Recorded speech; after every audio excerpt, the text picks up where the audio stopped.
যশোরের বাঘারপাড়ায় ঝরে যাওয়া শিশুদের বিদ্যালয়ে ফেরাতে ব্যতিক্রমী উদ্যোগ নিয়েছে উপজেলা প্রশাসন। জাঁকজমকপূর্ণ অনুষ্ঠানের মধ্য দিয়ে তাদের হাতে তুলে দেওয়া হচ্ছে শিক্ষা উপকরণ। এছাড়া প্রাথমিক শিক্ষার মান উন্নয়নে পঞ্চম শ্রেণীর শিক্ষার্থীদের মিলছে তথ্য প্রযুক্তিতে হাতেখড়ি। বাঘারপাড়া উপজেলার মহিরান গ্রামের রিকশাচালক সোহেল হোসেনের ছেলে নীরব হোসেন 2019 সালে 4র্থ শ্রেণীতে অধ্যয়নকালে অসুস্থতার কারণে ছেড়ে দেয় স্কুলে যাওয়া। পরিবারকে বুঝিয়ে 5 বছর পরে তাকে ফিরিয়ে আনা হয়েছে বিদ্যালয়ে। এখন নিয়মিত ক্লাস করছে সে। উপজেলা প্রশাসনের শিক্ষা উপকরণ পেয়ে খুশি নীরব। আগে স্কুলে পড়তাম, পড়ার পরে তারপরে আমার ওই যে মেলা অসুস্থ হয়ে গেলাম, তারপরে আমার আম্মু আমার ঢাকায় নিয়ে গেল হাসপাতালে, নিয়ে ওখানে যে গেলে কলসাকে ভর্তি করতে হবে। তারপরে আমি ভর্তি ছিলাম, তারপরে বাড়ি আনার পরে তারপরে একটু সুস্থ হয়েছে, সুস্থ হলে নানির কাছ থেকে স্কুলে ভর্তি। আমি স্কুলে আসার পরে তো আমার ম্যাডামরা আমার বই দেশে, খাতা দেশে, কলম দেশে। নীরবের মতো স্কুল থেকে ঝরে যায় উপজেলার কৃষ্ণনগরের শরীফুল ইসলামের ছেলে আশিক আব্দুল্লাহ। অভাবের কারণে স্কুল ছেড়ে কাজ নাই ওয়ার্কশপে। উপজেলা প্রশাসনের হস্তক্ষেপে সেও ফিরেছে বিদ্যালয়ে। স্বপ্ন দেখছে ডাক্তার হবার। সারাদিন হোল্ডিং করতাম আর ঘষতাম, গ্রিল ফিলিং রং করতাম, মাল লাগাইতাম আর লেগে থেকে মারতো, বইতো, কাজ না পারলে মারতো বলে চলে আসে। লেদে কাজ করি, করার পরে এবার ম্যাডামরা আমারে নিয়ে আসে স্কুলে, আবার ভর্তি করাইছে।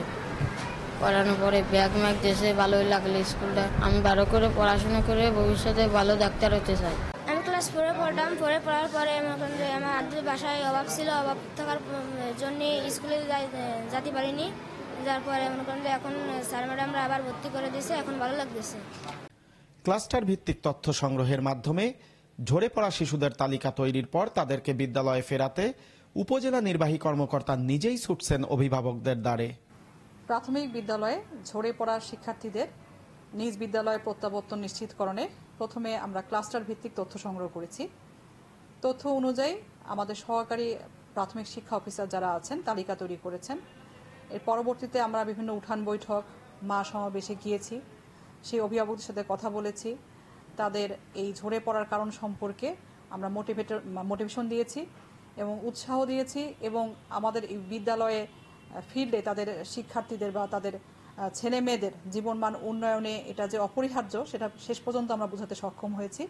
আজকে ঝরে পড়া যে শিক্ষার্থী তাদের উদ্দেশ্যে যে আয়োজনটা ছিল আমরা নাম দিয়েছি আলোর পথে যাত্রা, তাদের জীবনে আলো ফিরে আসুক। এদিকে প্রাথমিক শিক্ষার মান উন্নয়নের নেয়া এই উদ্যোগের আওতায় উপজেলার 3য় ও 4র্থ শ্রেণীর শিক্ষার্থীরা চিনছে তথ্য প্রযুক্তির নানা ডিভাইস, আর 5ম শ্রেণীতে গিয়ে হাতে কলমে করছে এর ব্যবহার। এতে খুশি শিক্ষার্থীরা, আর শিক্ষকরা বলছেন পরবর্তী ক্লাসের জন্য সহায়ক হবে এই কার্যক্রম। প্রথমে আমরা এই মাউসের রাইট বাটনে ক্লিক করব, ক্লিক করার পর একটি চার্ট আসবে, সেই চার্টের মাইক্রোসফট পাওয়ারপয়েন্ট প্রেজেন্টেশনে ক্লিক করব। ক্লিক করার পর আমরা নিউ স্লাইড নেব, নিউ স্লাইডের ব্ল্যাঙ্কে ক্লিক করব। ক্লিক করার পর ইনসার্টে যাব, তারপর আমরা যে কোনো একটি ছবি নিতে পারি, সেই ছবিটা তারপর ইনসার্ট করব।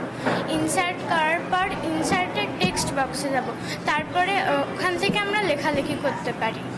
আগে আমরা এরকম কাজ করতে পারতাম না, এই ক্লাসে এসে আমরা এগুলো করতে পারছি, খুব মজা লাগছে, আরও আমি শিখতে চাই এগুলো। আমাদের এই কম্পিউটারে আমরা লেখালেখি শিখেছি, একটা ছবি এনে নিচেই তার নামটা লিখতে, তারপর আমাদের স্কুলের ছবি এনে স্কুলের নাম লিখে, তারপর আমরা এমনি লেখালেখি শিখেছি। এখন থেকে প্রাথমিক শিক্ষায় যারা ভর্তি হয়েছে বা হবে তারা প্রাথমিক শিক্ষা স্তর থেকেই প্রযুক্তি বিষয়ে জ্ঞান লাভ করে উচ্চশিক্ষায় অংশগ্রহণ করতে পারবে। এতে এদের